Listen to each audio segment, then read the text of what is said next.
Welcome to the Bros. This is Raylon. That's Jordan. He's ugly. That's Nick. He's like ugly, but not as ugly. Tolerate them. I'll take that. I As long as I'm tolerate. better than Jordan, I'll take it. I tolerate them.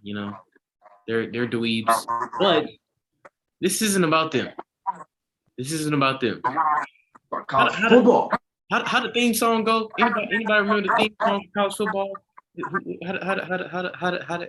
ain't gonna lie. I got the March Madness one, but I ain't got the. Ain't nobody worried about no college basketball right now. Okay? That's topic for another day. College football is booming right now. It is booming, and it is super, super, super unpredictable. We have no idea what's gonna happen, except for one game. But I'll talk about that later in the show. I'll talk about it later. We do know what's going to happen, and I guarantee you it's going to be in the top four when it's said and done. But I'll give that prediction once we get into the conversation. You better not say who I think. Anywho, I'm definitely going to say it. you better not. You better not. You better not, buddy. Better not do it. Better not. Warning you. Anywho, Nick, talk to me, man. It's a heavy loaded slate this Saturday. Huge implications for it only being week 5? So yes, sir. Huge. Not even halfway through yet. It's some huge implications, Nick. Who you got? What you excited to see right now? The game of the week, Arkansas versus Georgia. That is going to be a grudge match. It is going to be a dogfight in the SEC. I know you wanted me to say Alabama and Ole Miss. The only reason why I didn't want to say that one is because I think it's going to be a high-scoring game like it usually is between Alabama and Ole Miss, because Ole Miss has notoriously one of the worst defenses in the SEC, but they do have a good offense. They do have a great quarterback. What? They got a Heisman candidate quarterback right now. That's what I'm saying. They have a great quarterback, and they just don't have a defense.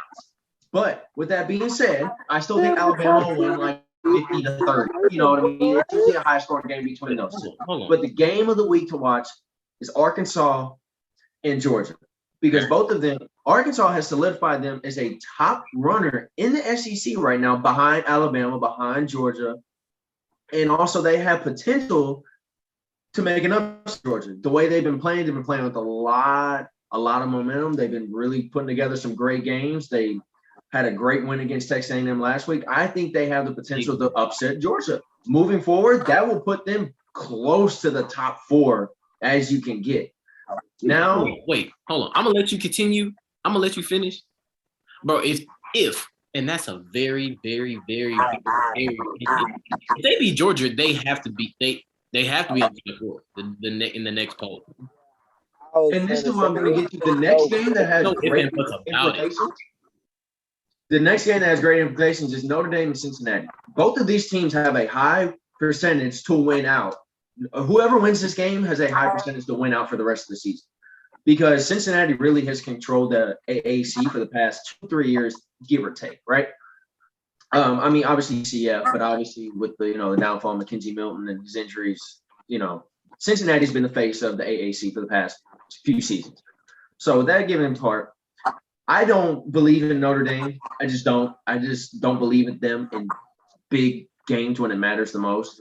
I mean, they always get in the top 4, they always get in the top 5, and they always just seem to disappoint. So, but either way, whoever wins that game is going to have great implications of getting into the top. Those are my two games to look out for this week. Jordan, why are you making faces, dude? What's up? I'm not arguing his point, but bro, for one, I'm gonna start from your end point. Okay, let's get one thing clear: Notre Dame, either 10 times out of 10, if they get in the playoffs, you know who they're going to be playing against. Apparently, it's always a top tier defense. They're not going to move the ball. Prime example, Clemson. Prime example, Alabama. So it's like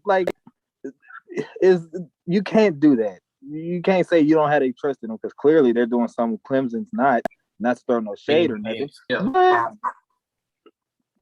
So, 2, I'm not gonna lie. My upset of the week, I don't think Iowa's gonna pull it out. You stop. I don't think Iowa's gonna pull it out. Iowa? Hey, Hey, Tua little brother has been slanging that mug. Yeah, that's but a sleeper team that's on the rise right now. Nobody's really watching them, but y'all need to look at Baylor. Baylor been balling. That's the Big 12 matchup of the week. Baylor has been balling. Okay. Now, to get back to your point with Arkansas, if and only if somehow if they somehow miraculously beat Georgia, I'm not sure if they play against Alabama this year. I don't think they play. Oh, well, I don't know. I know they got Ole Miss. They got Ole Miss next week. Yeah, I know they got Ole Miss, but I'm not sure if they play against Alabama. But hold on, I got you, George. I got you. This is. I want y'all to realize how difficult Arkansas' schedule is. Yeah, they got Ole Miss in Florida. They've already taken. Unfortunately, they took care of UT. All right, cool. They took care of A&M.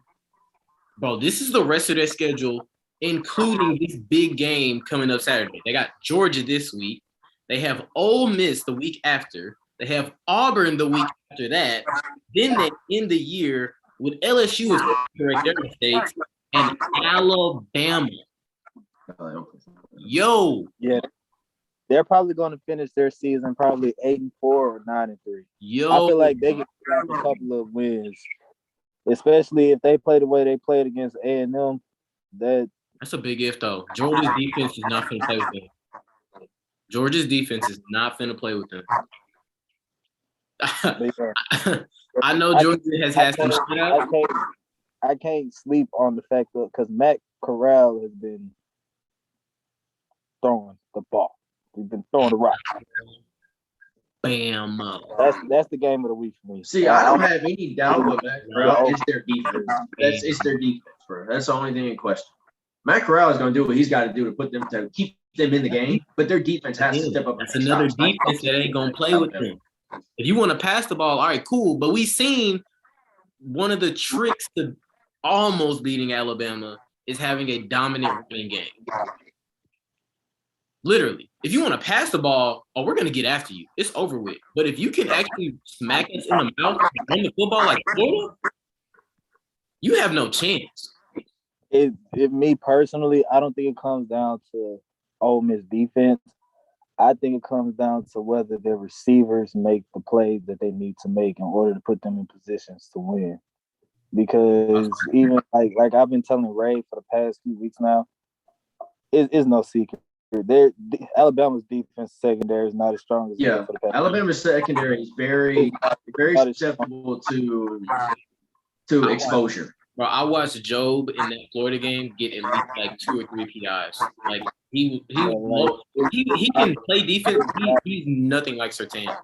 Not even close. Surtain set that bar high. Yeah, it's just different. Like that's what it comes down to with me. Whether Ole Miss can make plays enough to put them in position to win. So I have a question for both of y'all. So Alabama playing Ole Miss, do y'all recommend them playing more zone, or do y'all recommend them staying the man? Wait, Ole Miss defense against Bama? No. Alabama's defense against Ole Miss receivers. Alabama can run whatever defense they want. Well, what I'm saying though is Alabama's secondary in the has been obviously, like I said, can get exposed. They have athletes on the field, and they know that if they get enough stops, their offense is going to keep up. You cannot keep up with Alabama's offense. They just need to get a few stops. But on the flip side to that, Bryce Young needs to play better than what he has been playing. He came out hot though. Florida just he didn't play up to par that second half. No, he didn't. He didn't.